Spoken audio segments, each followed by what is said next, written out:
Isaac, tudo certo? Beleza. Boa noite, gente. Muito obrigada pela presença de vocês. Mais uma quinta-feira à noite, nós todos reunidos aqui para discutir o futuro da nossa cidade. Hoje com o tema Educação e Saúde. E aí, assim, diferente das outras audiências que a gente estava realizando nesse segundo semestre, que a gente trabalhou muito em cima de mapas, propostas mais espacializadas, para esse tema de hoje, eu acabei trazendo muito mais assuntos em tópicos para a gente debater, e aí, se isso vier a ter a necessidade de espacializar algo, eu entendo que é muito mais fácil a gente fazer isso num outro momento, tendo já debatido sobre, considerando ainda que no primeiro semestre a gente não teve nenhum debate em cima desses temas. Então, ainda está muito cru, né? E aí, nesse primeiro slide, eu trouxe alguns pontos que eu pedi para a coordenadora da educação. Hoje, na rede pública, até o 9º ano, a gente tem cadastrado 1.908 alunos, o que, considerando a quantidade da população de Joanópolis, é um valor muito significante. Eu até coloquei essa informação aqui no final, mas eu calculei como base 13 mil habitantes, que é a informação oficial que a gente tem, apesar de, na realidade, a gente saber que é um número maior. Mas, considerando essa população, então, de 13 mil habitantes, essa quantidade de alunos até o 9º ano representa cerca de 15% da população, que é um valor bem alto. Hoje, a gente tem uma demanda que falta ser suprida, que são nas creches. Então, a gente tem a creche Joana e a creche Bruna, isso considerando só a rede pública, né? Ambas estão com a capacidade lotada, e aí a gente ainda tem uma lista de espera de 42 crianças aqui. Até o 9º ano, os dados que a gente tem da Secretaria da Educação é que não existe uma evasão escolar significativa. Isso tende a acontecer muito mais no ensino médio, que aí é um momento em que, devido à idade, muitos alunos optam por abrir mão da escola. Na cidade, a gente tem 3, né, escolas públicas, a Emília, o Baê e o Vicente, considerando ensino fundamental, tirando a creche e o infantil. Na parte rural, nós temos 2 escolas ainda ativas, que é a do Cancã e a da Pedra do Carmo, e nós temos 10 alunos inscritos em cada uma delas. Essas escolas, o ensino lá é multisseriado, e ele vai de 1º a 5º ano.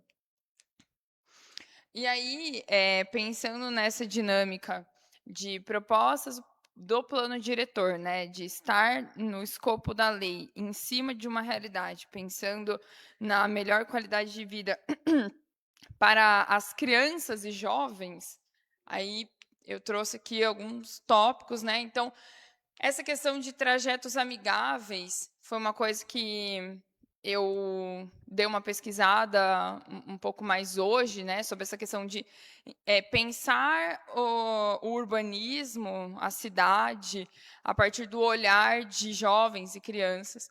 Então, isso aqui é uma estratégia interessante porque ela não agrega só como qualidade de vida para crianças, mas para todo mundo, né? A dinâmica de você pensar espaços mais iluminados, calçadas mais largas, sinalização adequada, faixas de pedestre, é uma coisa que, quando você pensa as dinâmicas de circulação das crianças para irem para a escola, por exemplo, isso aqui faz muita diferença, principalmente essa parte da sinalização. Um investimento maior em espaços de lazer, praças e parques. Como moradora mesmo, eu tenho o entendimento de que hoje essa face oeste da cidade, né, então concentrada mais para a saída da cidade, ali para o Bela Vista e tal, eles até têm um acesso maior a espaços de lazer do que quando a gente considera essa face leste da cidade, já que os 2 grandes ginásios ficam concentrados, próximos entre si. A gente tem o Parque Cidade da Criança, que são infraestruturas que conseguem acolher mais crianças e jovens, eles ficam mais concentrados, então, em uma porção muito específica da cidade, e a outra acaba carecendo um pouco. Tudo bem, Joanópolis é uma cidade muito pequena, dá para você atravessar, né? Mas, ainda assim, eu entendo que existe uma demanda que tende a crescer, ainda mais considerando o desenvolvimento de novos empreendimentos. Hoje, uma coisa que eu acho que falta um empenho maior para a existência é de uma nova biblioteca municipal. De modo geral, eu acho que a biblioteca aqui no município, ela nunca foi algo, um prédio, um espaço que foi muito levado em consideração, porque eu me lembro quando eu era criança, a biblioteca era lá na entrada da cidade, na frente do posto, e eram 2 andares, um era no subsolo, e aí quando você queria fazer algum trabalho de escola, você ia lá, porque lá você pegava os livros emprestados e tinha alguns computadores que você podia usar também. Mas ainda assim, sempre foi um espaço muito pequeno, muito restrito, não muito atrativo, principalmente para o público jovem, né? E acho que isso aqui é um ponto que seria muito interessante o investimento em termos uma biblioteca municipal que seja atraente. E isso aqui foi um ponto que, numa conversa entre a Secretaria de Turismo e Educação, junto com o pessoal da empresa e tal, do plano diretor, fomentar as atividades no contraturno, né? É uma dinâmica que eles já estavam tentando introduzir na escola, de no contraturno você poder ter práticas esportivas ou de instrumentos musicais. Mas eu acho que isso aqui é uma estratégia muito interessante, não só para desenvolver novas habilidades nos alunos, mas e também para diminuir um pouco, talvez, o tempo de tela dos jovens, mas também um estímulo para convívio coletivo, esse desenvolvimento coletivo. Então, ir além de só atividades esportivas ou de instrumentos musicais, mas pensar em propostas de estimular clube do livro, clube de xadrez, dinâmicas em que as crianças possam interagir mais entre si. E aí, como eu separei educação e saúde, aqui eu termino minha fala sobre educação. Acho que seria interessante a gente debater em cima disso, e aí depois a gente avança para a parte da saúde. Então,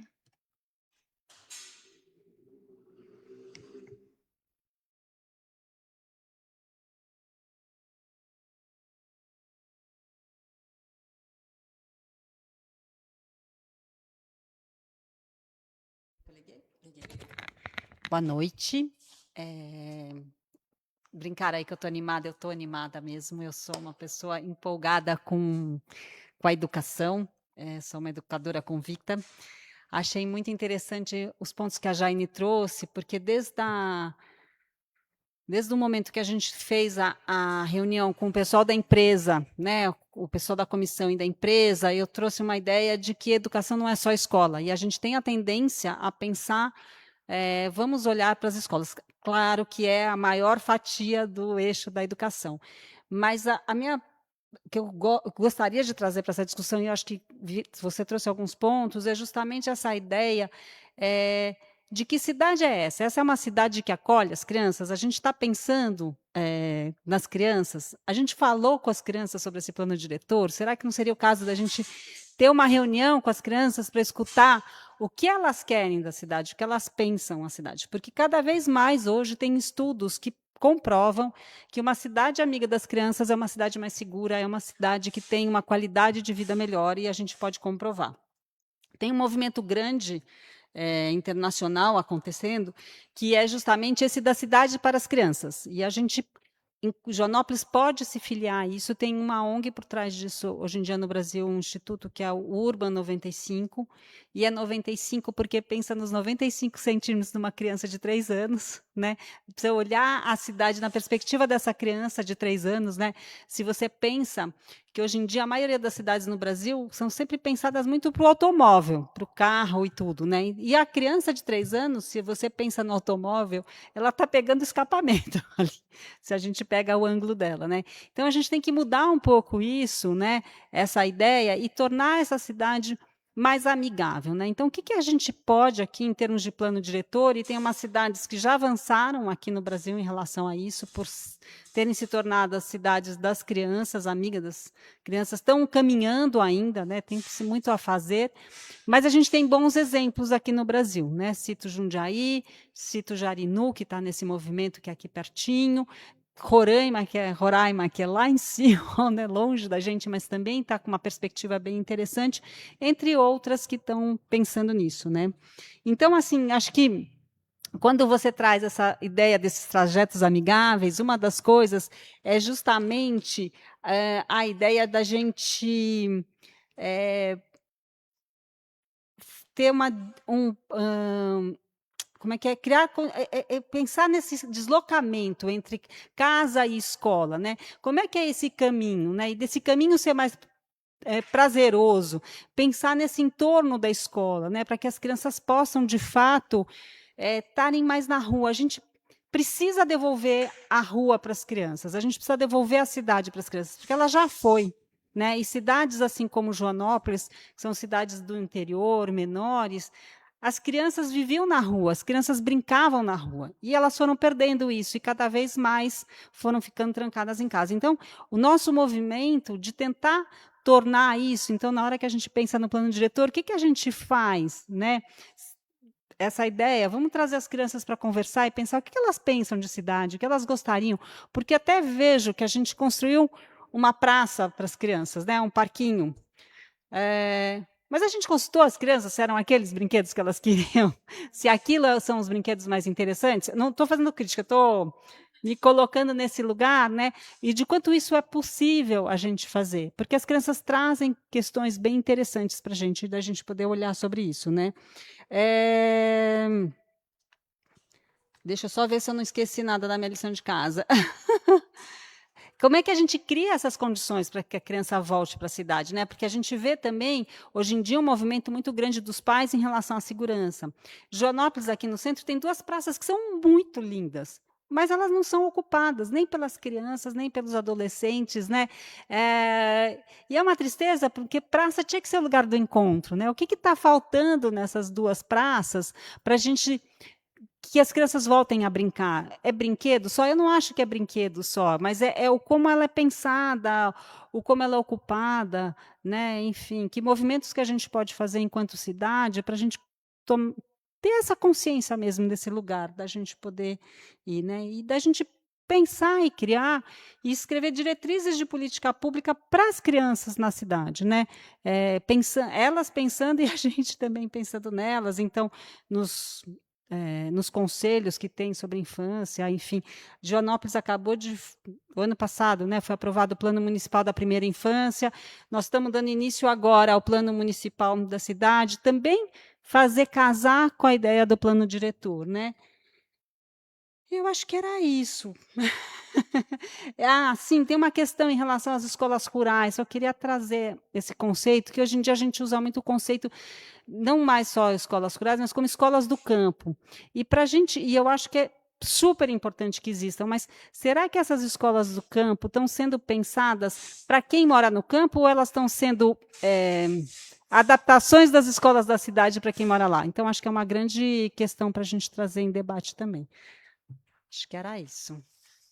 Eu acho interessante essa questão que você comentou sobre pensar na escala da criança, porque uma coisa que você pode, né, propor no plano diretor é, por exemplo, a permeabilidade visual de um terreno, né? Então, de você ter que garantir um percentual dessa permeabilidade visual, você não poder subir um muro de 3, 4 metros e cercar toda a sua casa, é fato que o simples fato de você criar uma área toda cercada por muros, você cria muito mais insegurança do que segurança, tanto para quem está dentro quanto para quem está fora, porque o muro ele é só uma ilusão de segurança, né? A partir do momento que alguém está lá dentro, ninguém que está fora consegue te dar um suporte, porque ninguém consegue nem ver o que está acontecendo.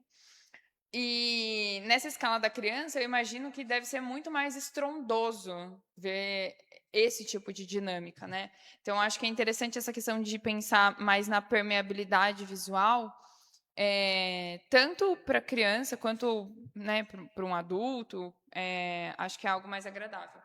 E sobre essa questão das escolas rurais, uma coisa que foi levantada no primeiro semestre na reunião dos produtores, que eu acho que vai ser um fio condutor muito importante para definir o rumo das escolas rurais, é a necessidade de um censo rural. Para entender se a demanda das escolas rurais, de fato, é sustentar o ensino de primeira a quinta série, ou se é, por exemplo, uma creche.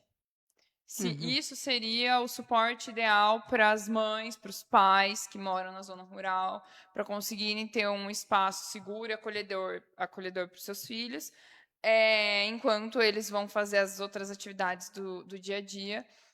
Mas eu acho que isso é uma coisa que só vai poder ser mais definida depois desse passo de se fazer um censo rural e entender, né? Quantas famílias, quantas crianças moram na zona rural, a dinâmica de fato.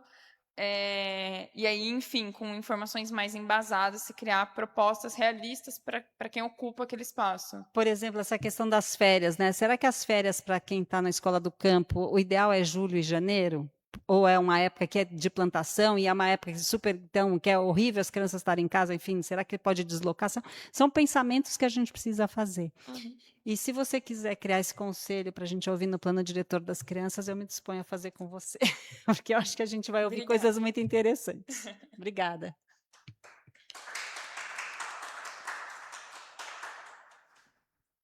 Vamos, galera. Falem.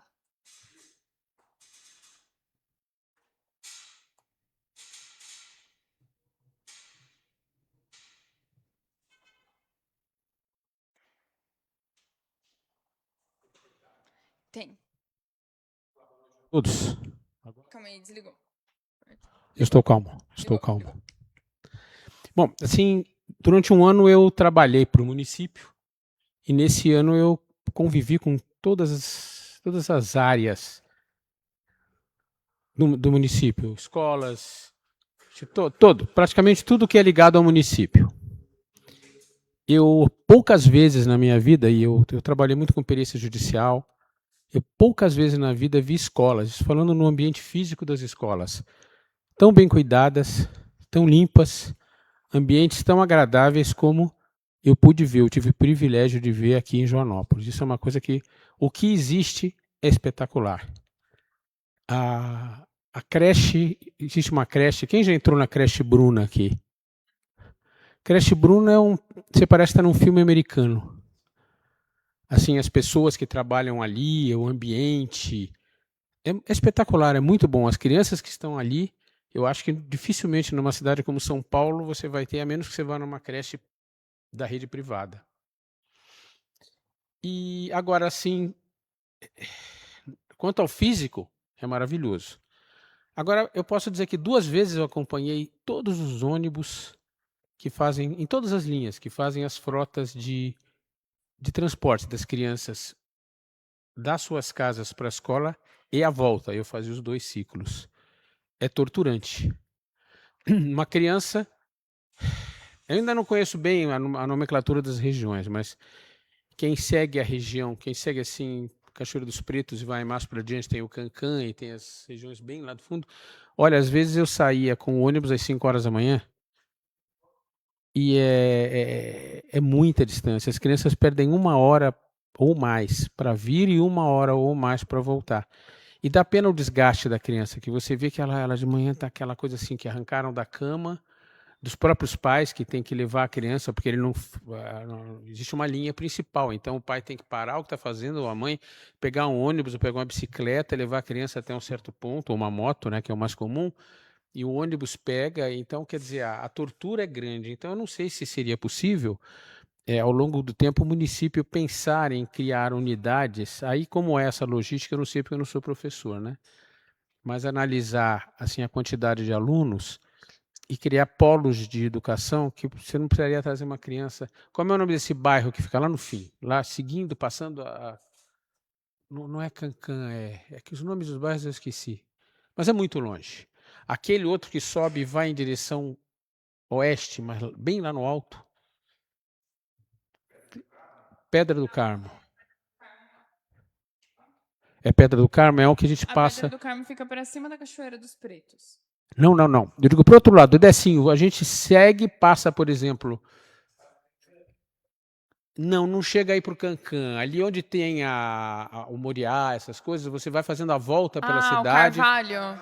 Aí você pega uma parte das Serras e Águas e depois sai daquela rodovia e vai num certo ponto em que Tem o Paiol Grande, que é lá. é bem longe. E a rotina das crianças Não, Paiol Queimado aqui no Extremo. não é Paiol queimado. Grande Eu lá acho que é pra Paiol frente Grande. Acho que é Paiol Grande quem falou. É pra bem frente longe. do Monte das Oliveiras. Uh. Você entra ali na estrada de terra. Acho que é até. Não sei, eu não lembro o nome. Todos eles são bem longe. Eu confesso que eu não lembro o lugar.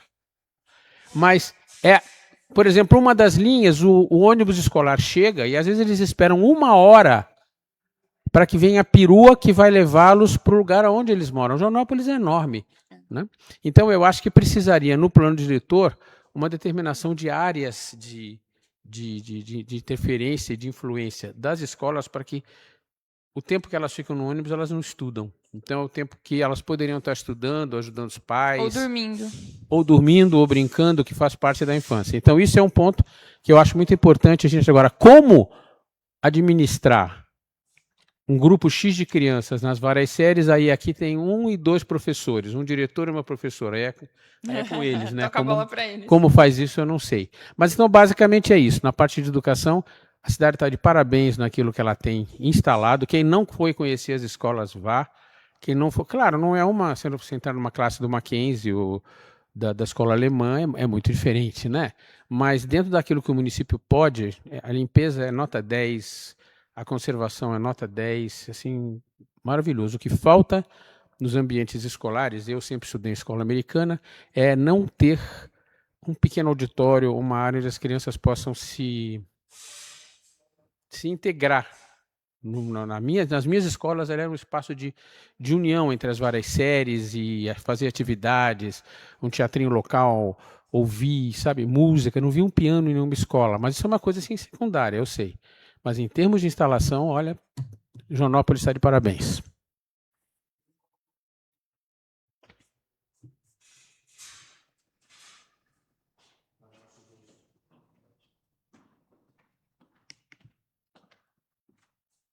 Boa noite. Eu queria tirar uma dúvida sobre a dinâmica aí do plano. Isso aqui são ideias, certo? Para a gente tá discutindo, para gerar algumas diretrizes para o plano. É isso, né? Porque até aqui não tem nenhuma meta, nada, nenhum plano, na verdade, aqui a ideia só, né? Isso. E para discussão. No slide anterior, quando fala da quantidade de alunos, por exemplo, se vai ter algum plano para essas vagas aqui, a espera na creche, para não ter essa espera, vai ter, por exemplo, em 5 anos, 2 anos, 3 anos, vai ter algo desse tipo? Assim, já existe um projeto para ampliar a rede pública que atende as creches, né? Mas eu acho que é algo que tem que ser melhor pensado até nessa dinâmica do censo rural, justamente entender, tipo, todas essas crianças, a demanda é aqui no município, para todas as crianças de creche e tal, mas sim, assim, existe uma intenção de conseguir ampliar o atendimento da rede pública num nível que você não tenha mais uma lista de espera, né? Você consiga atender a demanda do município. Sim, eu entendo que assim, aonde vai ser construído ou aonde essas crianças vão, isso tem que ser pensado. Mas eu digo se assim no plano diretor vai ter um plano mesmo para acabar com essa fila. Eu com acho essa que é uma espera. possibilidade, assim, né? A gente tá trazendo muito mais provocações para a gente debater. Eu acho que esse é um ponto que a gente pode, inclusive, considerar. Assim, faz sentido a gente incluir no plano uma meta. Isso, em X anos a gente vai garantir que todas as crianças, independente da série, elas tenham acesso. Porque a quantidade, pelo que eu vi ali, não é muito, né? 42 alunos. Não, é 2 turmas, né? Outra coisa sobre se vai ser pensado algum tipo de ensino profissionalizante. Eu não sei se hoje tem aqui na cidade público o ensino profissionalizante, Não que eu tenha porque conhecimento. você comentou que a evasão dos alunos após o 9º ano, né, é maior. Ali é quase insignificativo, né, não tem muito até o 9º ano, mas após o 9º ano tem essa evasão porque o pessoal procura trabalhar. Sim. Tem algumas propostas do governo que para os jovens continuar na escola, mas eu acredito, pelo menos pelo que eu tenho contato com as pessoas dessa idade, de ter um curso profissionalizante, às vezes, para a pessoa ter e voltado, lógico, para a Para a atividade, realidade do para a município, né? realidade do município. Não adianta ter aqui um técnico em mecatrônica, não adianta, né? Porque não tem curso de quê?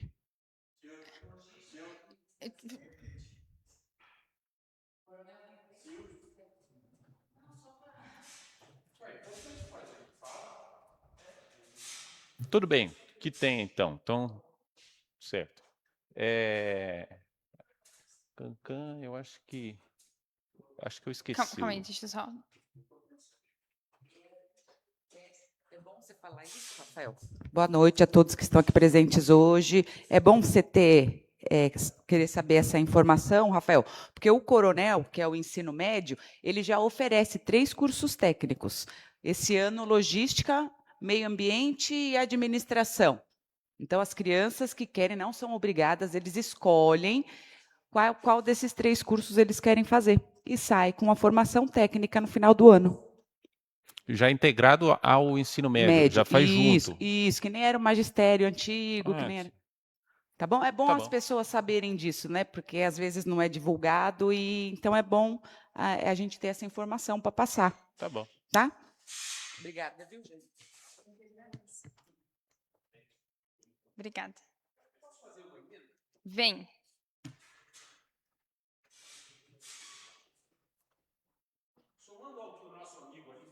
Tem que ligar o microfone aí ainda.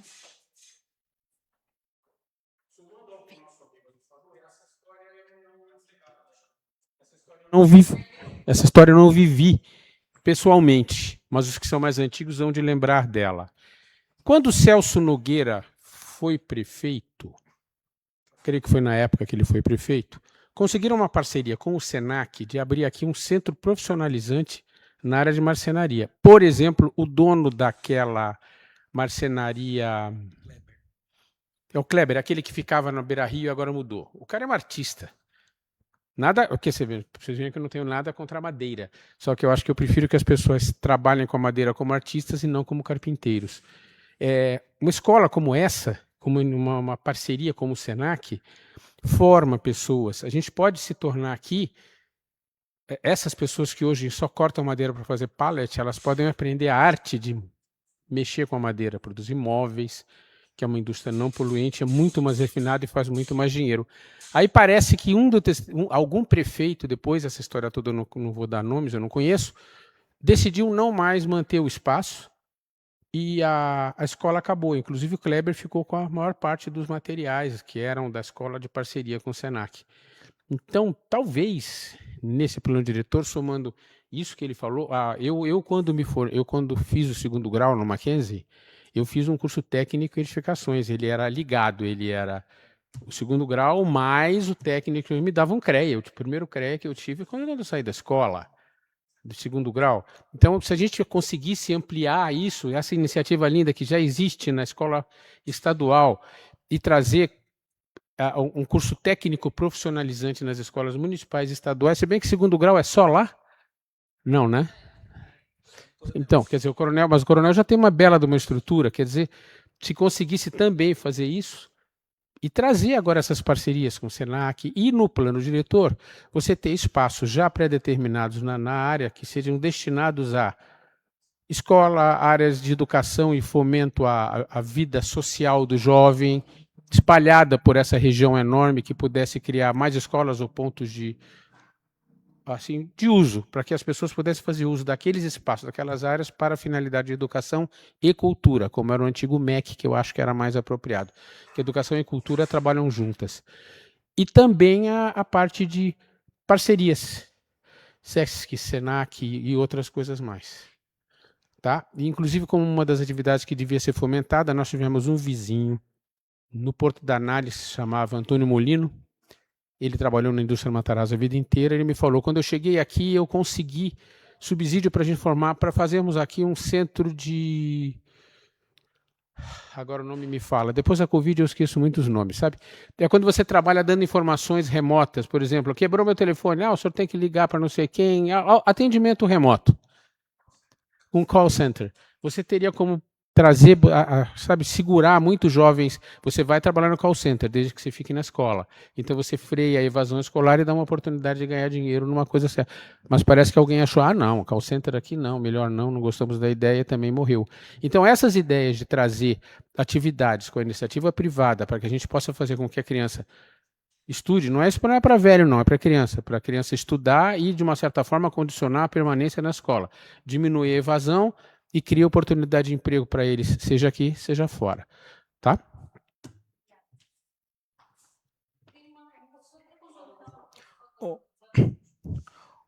Renata, complementando a sua fala, não tá, é que eu estou falando baixo, eu acho. Quando a gente foi fazer o projeto do Parque Cidade da Criança, nós não ouvimos diretamente as crianças, nós ouvimos os professores que iriam utilizar mais do parque, né? Então a gente fez uma reunião com a Escola Baê e com a creche Bruna, com os professores. Eu estive presente, né, na reunião. E aí a gente entendeu o que eles precisavam. Então, o fato de a gente colocar um banheiro, o fato de a gente colocar bebedouro, o fato de ser fechado com alambrado, ter possibilidade de portão, foi um pedido das professoras poderem tirar os alunos da sala de aula e levar para ter aula, né, dentro do parque. Então isso foi ouvido. E tem um projeto que está no plano de trabalho do prefeito, que é o lazer nos bairros, tá? Então a ideia é dentro da gestão do prefeito, né? E a gente deixar isso vai para o plano diretor, para que toda a gestão olhe para isso, é a gente fazer pequenos parques, tipo o que foi implantado no Beira-Rio, se não em todos, mas na grande maioria dos bairros que são afastados e que são próximos a unidades escolares.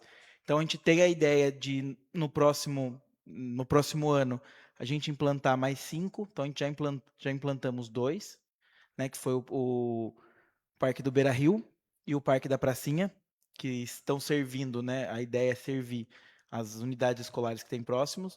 E aí, no ano que vem, a gente está a previsão de implantar mais 5 espaços como aqueles. Então, a gente já tem a previsão disso já no plano de governo do prefeito, e também a gente vai levar o protótipo que já deu certo, a gente vai levar para dentro do plano também. Tá.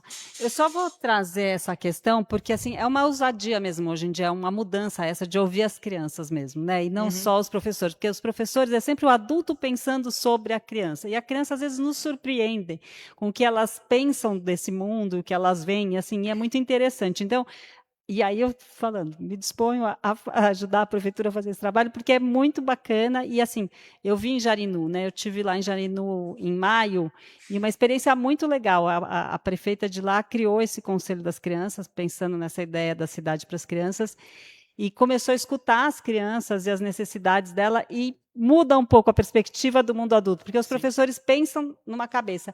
Uma das coisas que eu ia falar em relação à biblioteca, que eu acho super bacana e acho que faz uma falta, e quando a gente pensa em deixar ela mais atrativo, é que tipo de livro que a gente quer lá, né? Porque hoje em dia tem uma quantidade de livros infantis, e pensar nessa biblioteca para as crianças pequenas já, né? Hoje em dia tem até bebetecas, né? Não sei se vocês conhecem, e eu sei de pessoas que fazem essa implantação, de que você começa desde cedo a criar esse hábito para livros. Então é uma ideia super interessante, e a gente pode pensar em não só livros, porque às vezes a gente pensa em livros para quem já é letrado, né? E não, hoje em dia tem um trabalho todo feito para a infância.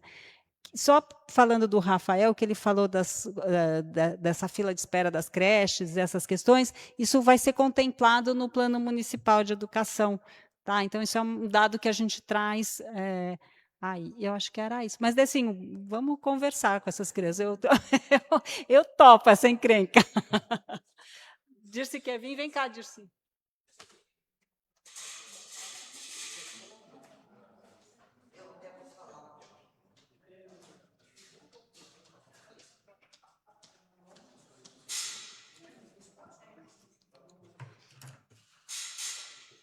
Boa noite aí a todo mundo, né?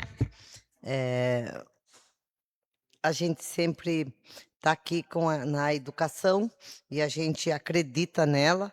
E nós agora estamos, e até quero agradecer a Renata aqui, segunda-feira nós fizemos lá na escola do Bahia a constituição do Fórum Municipal, que eu acho que saiu na portaria de ontem já, a nomeação deles, e a gente está, hoje eu passei o dia inteiro em Socorro para receber a orientação de como a gente tem que contemplar o nosso Plano Municipal de Educação em consonância com o Plano Nacional da Educação. E tem, dentro do novo plano, 2 objetivos que trata justamente da educação infantil. E um desses objetivos é o seguinte, e é responsabilidade do município. Então, a gente tem que pegar o que é responsabilidade do município. E a gente não pode abraçar o que é responsabilidade do Estado. E a educação infantil e ensino fundamental é responsabilidade e prioridade do município. E no objetivo 1 do Plano Nacional, está dizendo lá o seguinte, que a gente tem que dar acesso, aumentar, ampliar a demanda de vagas em creches. Educação infantil é dividido em creches, que é para as crianças de 0 a 3, e pré-escola, que é para as crianças de 4 a 5 anos. Nós temos que atender até 60% da população e 100% da demanda manifesta. Qual é a nossa realidade? Porque a gente tem que fazer plano que funcione e que seja que possa executar depois. Aqui em Joanópolis, hoje, para que a gente possa atender 60% da população ou 100% da demanda manifesta, hoje seria atender 100% da demanda manifesta, eu não poderia ter nenhum aluno de creche em fila de espera. E hoje, esses dados eu acho que já estão um pouco desatualizados, porque eu acho que vocês pegaram esses dados do ano passado, acho. Hoje a gente tem 33 crianças na fila de espera. Então, a gente teria que ter atendido esse 33. Mas, como que a gente vai estabelecer estratégia para isso? Hoje, a gente vai depender de financiamento do governo federal ou do governo estadual. Através do PAC, que é eles mandarem dinheiro para a gente construir novas unidades de creche, ou do governo do estado. Se não vir esses financiamentos, Joanópolis não vai conseguir atingir 100% da demanda.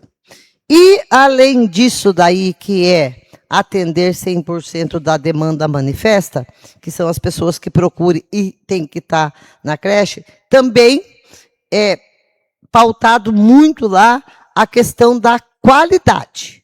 Eu tenho que dar acesso, eu tenho que ter vaga, eu tenho que atender todos, mas eu tenho que atender com qualidade. Qualidade, principalmente, de estrutura física do que se exige de uma creche e de uma pré-escola. Hoje, aqui em Joanópolis, qual é a única creche que tem uma estrutura física razoável? É a creche Bruna Mãe lá, que foi feita de acordo com um modelo arquitetônico do FNDE. aonde tem fraldário, aonde tem berçário para dormir, aonde tem sala de recreação, aonde os móveis estão adequados. Fora isso, nós não temos. Nós temos ali a creche Joana, que faz 50 anos que está ali, mas é uma casa que foi adaptada para ser uma creche. Nós ampliamos lá a crechinha Buna, que também é uma casa que a gente está atendendo. Então, esses objetivos, a gente tem que ser muito realista no que a gente está pensando e fazendo. O plano municipal é para 10 anos, não é para a gente terminar agora, no final desse mandato. Não é um plano do mandato do Cristiano. É uma política pública de duração de 10 anos. Então, vai pegar 2 mandatos e meios para poder executar e alcançar essas metas. E a nossa realidade hoje é essa. Se a gente não tiver financiamento do governo estadual e do governo federal, nós não vamos conseguir em Joanópolis nem atender a demanda manifesta, isso é a realidade, e muito menos a estrutura de qualidade na educação infantil, certo? Era essas minhas palavras dentro da pauta aí de fila de espera. E a gente já está modernizando, porque nós já implantamos aqui um link lá dentro da prefeitura, onde hoje as próprias famílias já faz a inscrição, já faz o cadastro. E ela pode acompanhar qual é a colocação dela, onde vai ser alocado, só para ela ir depois fazer a matrícula quando ela é convocada dentro dessa lista de espera. E a gente também tem que estabelecer um padrão. Crianças que vão nascer em 2026. Então, a gente vai pegar crianças para matricular no ano que nasceu, crianças que nasceram no mês de fevereiro, março, abril, no máximo maio. Quem nasceu de maio em diante, esse ano não tem. Até porque vai entrar na creche com 6 meses, né? Então, esse ano não tem. É diferente das outras modalidades, onde tem a matrícula inicial do começo do ano, que você faz uma projeção, você tem mais ou menos uma demanda definida. Creche está nascendo. Eu estou monitorando aqui o número de nascidos vivos na cidade, certo? Então, do mês de janeiro até agora, tinha nascido 70 crianças. Então, tem que ter vaga, quase que, pelo menos até junho, julho, essas crianças teriam que estar. Essas 30 e poucas crianças são crianças que nasceram agora em fevereiro, março, abril. Mas temos também lá de 1 ano e meio que também que faz o gargalo. Então, esse é o nosso desafio, que acho que vocês estão contemplando isso, mas nós também estamos preocupados dentro do nosso plano municipal de educação, que tem que casar todas as informações e todas as estratégias, não pode ser coisas isoladas. Traça uma meta, um objetivo assim que não vai conseguir executar. Era isso daí. Obrigada.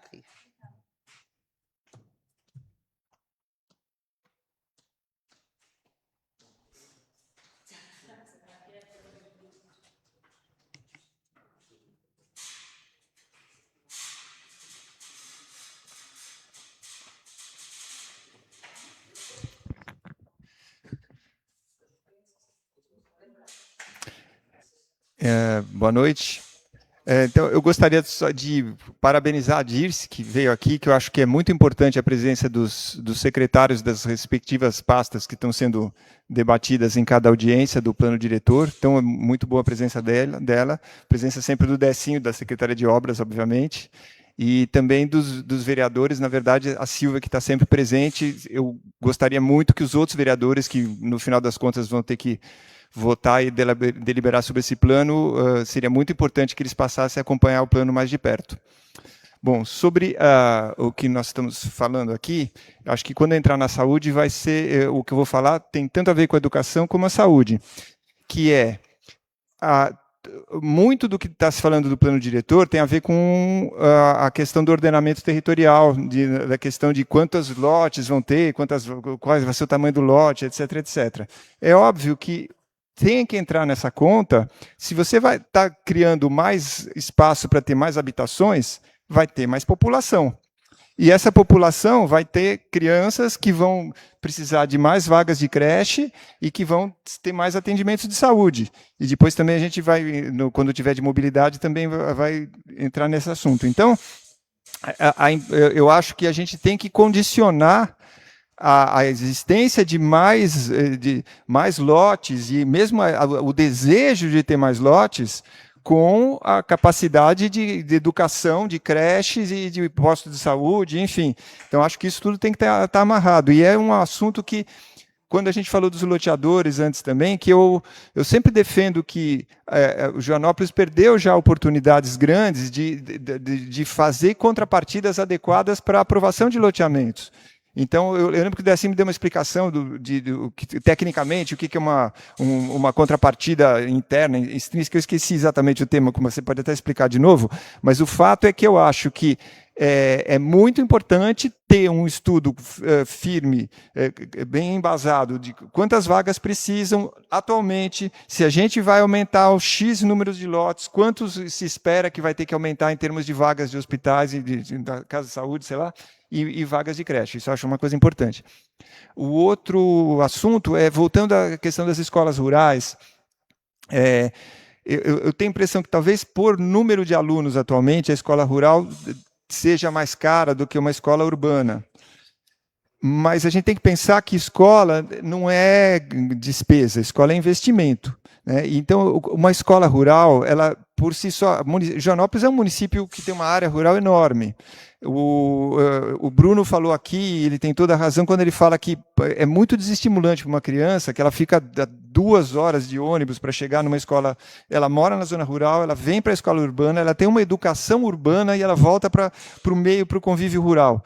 Isso cria uma dissociação que é negativa, quer dizer, eu acho que tinha que se permanecer com escolas rurais, na minha opinião, deveria ser uma forma de manter, de até aumentar, como já teve mais escolas rurais em Joanópolis, é uma tendência contrária do que está acontecendo, e eu acho que é muito ruim não ter escolas rurais, justamente porque vai matando toda uma cultura rural e toda uma expertise que o município poderia ter até para fixar essas pessoas no campo, com trabalhos no campo, etc. Uma das sugestões, como foi levantado aqui, que é necessário fazer um censo para saber se seria uma creche ou uma escola, na verdade é uma coisa que a gente até já falou antes, que esses lugares onde atualmente são escolas rurais, eles poderiam ser centros da prefeitura de multiatendimento. Então, que poderia ser creche, poderia ser escola rural, poderia ter vacinação, poderia ter campanhas várias, enfim, seriam postos avançados da prefeitura, uma vez que a mobilidade é precária, Joanópolis não tem ônibus nenhum, para atender as populações que desses seriam centros distritais para vários tipos de atendimento, inclusive para a educação. Então, acho que é isso que eu gostaria de falar. Eu só gostaria de complementar que você comentou da presença da Silvia, e hoje o Quinho também está presente, então... Você comentou sobre a presença da Silvia, e aí o Quinho também está presente, gostaria de agradecer a participação dele. De fato, acho que é muito importante os representantes da população estarem juntos, né, nos debates que a gente está promovendo, pensando no futuro do município. Essa questão de se utilizar esses prédios públicos que estão locados na área rural para outras propostas, né, que seja tanto propostas da prefeitura, tipo para campanha de vacinação, ou alguma parceria com o Senar e trazer um curso profissionalizante, mas também para poder ser um ponto de apoio para a própria comunidade, do tipo, população rural quer se reunir para debater alguma coisa sobre a segurança da região, sobre o desenvolvimento. Então, existir um espaço apropriado para que as pessoas possam utilizar ele. E aí eu vou trazer o gancho da saúde. Não se espantem pela quantidade de informações, tá? Porque, como a gente não debateu sobre esse assunto, isso aqui... foram 2 pontos que foram levantados única e exclusivamente na reunião dos produtores rurais, porque só eles que apontaram a necessidade de atendimentos rurais Só que aí entra num ponto, né? A gente teve uma campanha, agora eu não me recordo se foi no primeiro semestre ou já foi nesse segundo, que não era uma campanha de vacinação, mas era uma campanha para você fazer esses testes de rotina, né? Diabetes, hipertensão e tal, lá próximo à Cachoeira dos Pretos.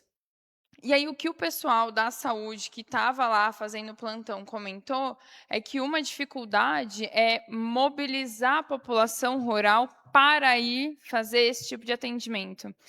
Então, um outro ponto seria muito importante, não só a promoção dos atendimentos, mas também campanhas nas zonas rurais que abordem a importância, que seja da vacinação, que seja dos atendimentos, para conseguir ter uma adesão maior dessa população. E um ponto que eu entendo que seja uma conexão assim muito real e necessária é que quando você, na escola, leva a informação, promove a reflexão e campanha para os alunos, esses alunos tendem a levar para os pais.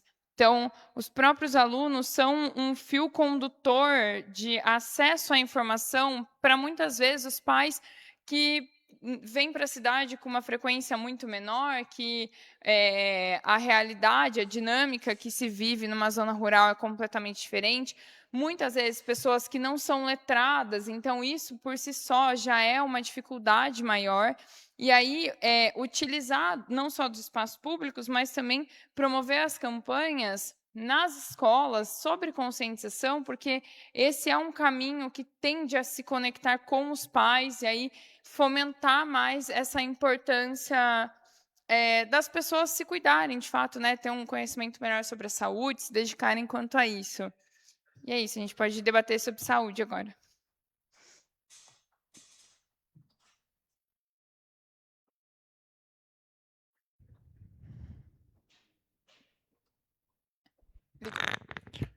Olha, o que eu queria falar tem a ver com saúde e educação também, que a gente comentou.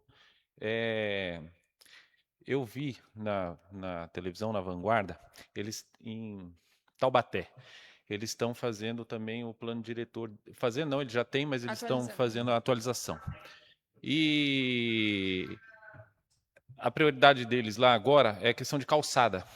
Alargar a calçada, arrumar acessibilidade e tudo mais. E a ideia deles era que quem iria financiar isso eram os novos empreendimentos, porque tinha também uma outra proposta de não ter garagem e tudo mais, e aí os novos empreendimentos, quando fosse ter um empreendimento, esse empreendimento ia destinar uma verba que a prefeitura iria fazer essas modificações nas calçadas. Aí, o que eu estava pensando, poderia ser uma proposta para se pensar. Mas, às vezes, por exemplo, um condomínio, quando ele vai ser lançado, é destinado uma parcela do terreno para a prefeitura. Não é? Fica lá um terreno para a prefeitura que provavelmente a prefeitura não vai utilizar, né?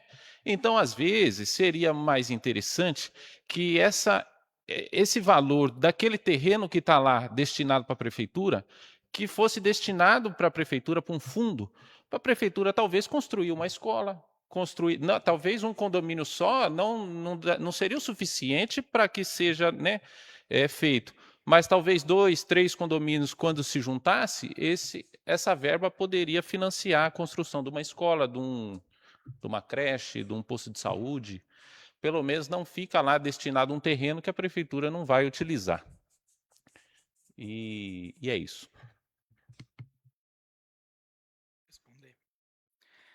Rafael, é uma ideia que a gente, desde que entrou, nós estamos tentando propor isso dentro da secretaria. Hoje a gente tem, para novos desmembramentos, a gente tem a contrapartida técnica, tá?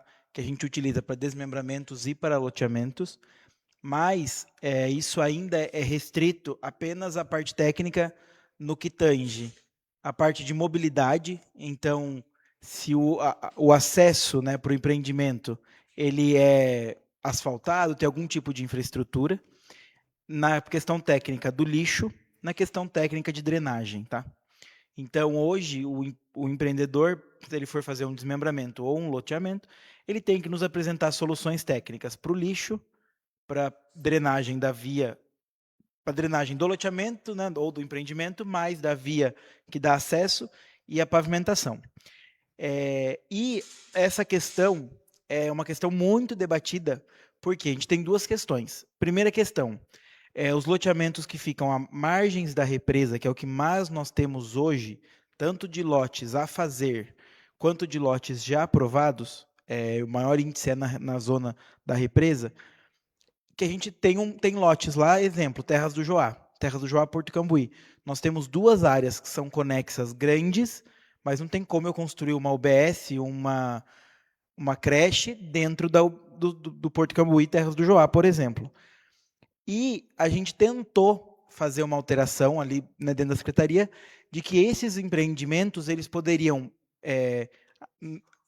teria essa apresentação da área institucional, né, que é prevista na 6766, e aí eles apresentariam três cotações de valor de mercado e poderia fazer em forma de pecúnia esse valor, e essa pecúnia teria uma destinação própria, que aí o próprio empreendedor diria, esse recurso vai para a construção de uma creche, de uma UBS e afim. Porém, a gente foi barrado no jurídico, porque a 6766, que é a que tange, que rege todos os parcelamentos do solo, né, isso envolve todos os tipos de parcelamento, ela diz que 5% da área do empreendimento tem que ser área institucional. Os outros 5% tem que ser área verde. Os outros, eu sei que totaliza 30%, mas são de arruamento e ajardinamento. Então, tem várias porcentagens lá que são destinadas. E aí a gente teria que fazer uma lei de uso e ocupação do solo do município regulamentando a 6766, que aí a gente colocaria maior restrição, e aí sim. Só que aí caiu naquela, a gente já estava obrigado a fazer o plano diretor. A lei de uso e ocupação do solo ela vai vir junto com o plano diretor. Então, isso está contemplado na lei de uso e ocupação do solo, tá? Que a gente vai poder fazer a mudança da área institucional para a pecúnia, para poder fazer esses novos empreendimentos. Mas não se fez até hoje em Joanópolis, porque nós utilizamos a lei federal na íntegra e não uma lei municipal que regulamenta a lei federal. Tá?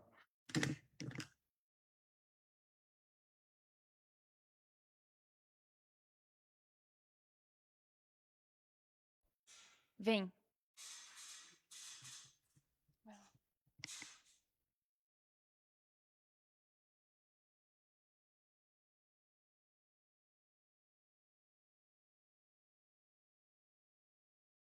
Mas foi? Foi. Primeiro, o problema que você trouxe de atendimento rural itinerante. Isso é uma coisa muito interessante. Eu me lembro que quando eu fiz o levantamento dos ônibus escolares, havia alguns ônibus que, por problemas mecânicos, iriam para leilão, tal, mas que o aspecto geral dos ônibus não era ruim, não. Pergunto, mesmo que não haja verba, qual é o impedimento de a gente conseguir um esforço popular da população participar, reformar uma dessas unidades, que não vai ser uma coisa que, como ônibus escolar, vai fazer um trajeto diário repetidas vezes. Ele vai ser usado em campanhas. Então, basicamente, é mudar o layout interno, tirar os bancos, colocar os bancos necessários a um atendimento, a uma vacinação, a um exame, porque esses exames de rotineiros, que é o exame de... Claro, você não vai fazer um exame de mamografia, você não vai fazer um Papa Nicolau. Você vai fazer diabetes, exame agora, de o diabetes pressão. é fácil fazer ali dentro, uma coleta de sangue, aplicação de vacina. Então, você não teria que, de novo, tirar o cara da casa dele para andar 1 hora para ser atendido e voltar. O ônibus está lá. Quer dizer, está em mau estado? Está. Qual o orçamento para reformar esse ônibus? Quer dizer, será que alguém já experimentou levantar assim a boa vontade? Não sei se alguém vai dizer, isso é proibido. Eu acho que não, porque eu já vi em outros lugares acontecer. Da população colaborar e a gente fazer acontecer um ônibus de atendimento itinerante. E está lá. Em vez de vender por qualquer trocado, vamos usar aquilo que já tem, melhorar e ganhar essa cidade, essa capacidade. É para quem de direito, aí não sei a qual secretaria que estaria ligado, não é a sua, claro, né? Mas Alguém poderia pensar nisso. Ele está lá, eu me lembro, e esses 2, 3 ônibus? Eles estão muito velhos, um está precisando ver um motor. O motor de um ônibus é caro, mas não é tudo isso. Vamos fazer funcionar e faz esse atendimento que realmente eu acho que é difícil para eles. Agora, quanto à saúde, adiantando assim, eu vim para cá há 38 anos e aprendi que aqui existia a Santa Casa. Tá bom. Hoje, mas há 38 anos atrás, eu tinha 32. Hoje eu tenho 70. Então, a minha realidade mudou. E aqui nós temos a mesma Santa Casa de que quando eu tinha 38 anos. Só que eu estou sendo egoísta, as minhas necessidades, a minha preocupação vivencial hoje, aos 70, é bastante mais complexa e bastante mais intensa a minha preocupação do que era aos 38. Não falei com esse prefeito atual, porque eu cansei de falar com os outros, sugeri aos outros 2, mas não recebi nenhum tipo de disposição. Vamos conversar melhor? Por exemplo, existem, todos sabem aqui, clubes de serviços que são extremamente... eu participei de um deles já, quando eu era mais jovem, que era o Rotary. Você tem o Rotary e você tem o Lions, que pode ser que não exista na cidade, mas os 2 estão aqui, do lado, em Piracaia. Além do que aqui na cidade você tem uma loja do Grande Oriente do Brasil, que é uma das potências da maçonaria. Então você tem 3 grandes pilares de pessoas que trabalham pelo bem da sociedade, tanto a maçonaria quanto esses 2 grupos. Grandes hospitais, isso como eu trabalho com perícia, já conheço a rotina de hospitais, são há 35 anos que eu faço isso. Um grande hospital geralmente tem um determinado aparelho que eles compram um novo. E dificilmente eles vendem, eles fazem uma doação a uma cidade ou algum outro hospital que precise e não tenha. A resposta que eu tive, mas aí eu não tenho médico, eu não tenho gente para mexer com esses equipamentos. Eu disse, tá, então você tem uma equação com 3 variáveis. A primeira é saúde, a segunda é equipamento, a terceira são pessoas. Se você continuar com uma variável só que tenha um valor, que é os pacientes, se você não quiser pegar a segunda, você nunca vai resolver a terceira. Então, se a gente começar, porque a Santa Casa, eu digo uma coisa para vocês, às vezes eu penso em sair de Joanópolis, porque eu tenho medo, se eu tiver como eu já tive 2 emergências, a orientação do SAMU é retirar da sua casa, trazer para a Santa Casa. Não estou desmerecendo os funcionários da Santa Casa, são os heróis. Pelo que eles têm, o que eles fazem é um milagre. Mas eu acho que nós precisaríamos que, por exemplo, o SAMU tivesse a chance de levar você para outros centros hospitalares, não apenas a Santa Casa. Porque, às vezes, você sai da sua casa com uma determinada patologia, vai para a Santa Casa até ser atendido, até isso, até aí vem o SAMU para te levar, uma ambulância para levar não sei aonde, o hospital melhor, mais próximo, está 1 hora de distância. Pode ser que você não precisa nem ir para o hospital, você já vai para um centro funerário. Então, para quem tem a minha idade, ou está perto dela, é uma grande preocupação.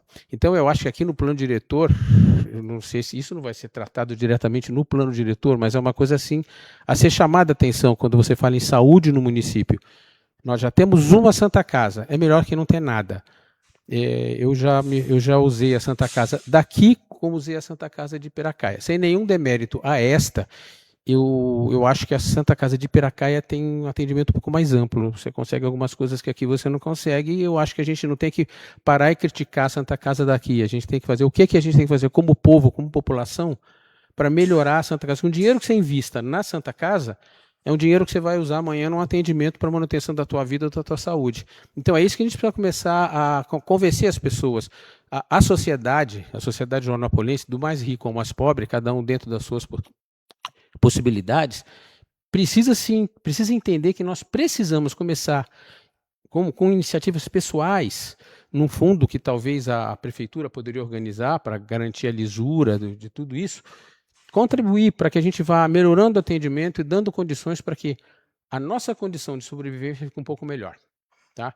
Em saúde, em Joanópolis, essa é a grande preocupação. Ou até, quem sabe, pega a Santa Casa, faz uma PPP e coloca, por exemplo, um plano de saúde que atenda aos funcionários. Não sei qual é o plano de saúde que está atendendo vocês hoje, mas, por exemplo... ou que é ligado ao SEIBM, né?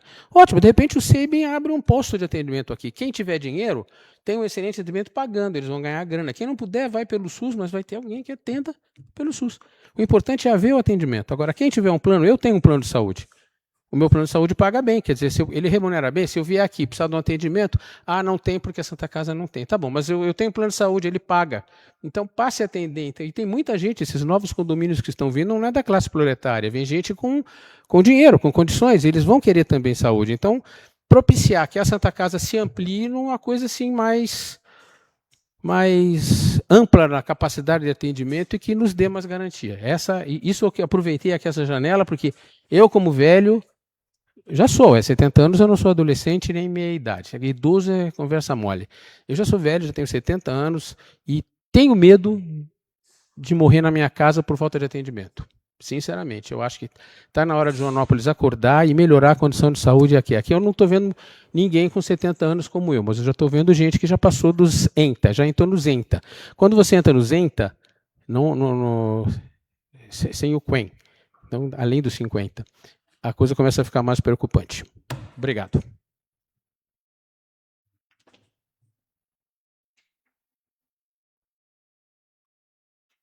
E aí, gente? Mais alguém?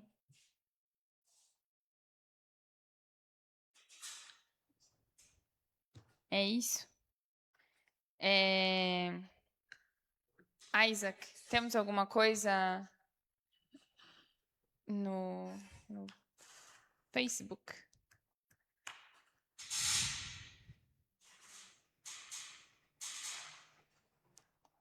Você consegue me mandar?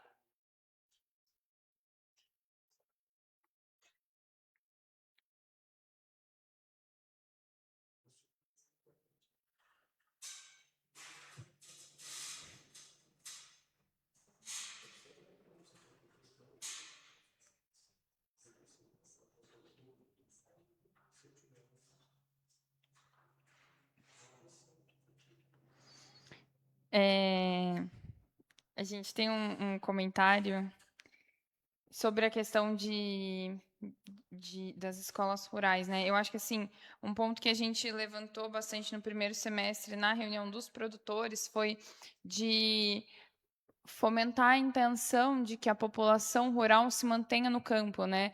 De tornar o campo um local agradável de novo e não necessariamente sempre tirar as pessoas de lá por uma demanda que vai ser só aqui no urbano e a gente acaba perdendo essa característica rural do município. Ainda mais considerando que Joanópolis, mesmo sendo um município de porte pequeno, é um município que é muito reconhecido, por exemplo, na questão do município agro. Eu acho que faz muito sentido a gente voltar o olhar para a população rural, de dar esse suporte, eventualmente, não só para os jovens, mas tipo isso, uma parceria com o Senac, promover cursos também para os pais, para tornar atrativo, de fato, para as pessoas se manterem no campo, então levar qualidade de vida para o local. Acho que era só isso, né, Isaac? Então, de novo, não esqueçam de assinar a lista de presença. Na próxima semana, dia 20 de agosto, a gente vai ter uma audiência sobre turismo e meio ambiente. E é isso. Se eu falar todas as reuniões, é muita coisa. Oi? Tá. Pode.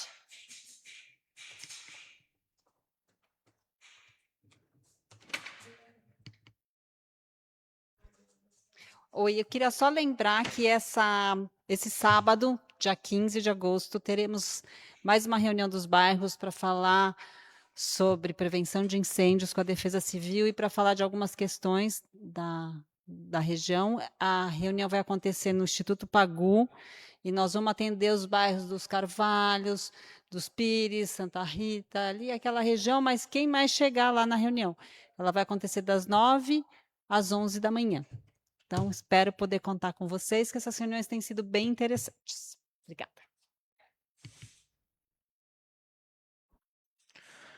Pessoal, então agradeço a presença de todos, em especial a presença da dona Dirce, da vereadora Silvia, do secretário Giovanni, de todos vocês. Até a próxima reunião. E é isso, pessoal. Muito obrigado e boa noite.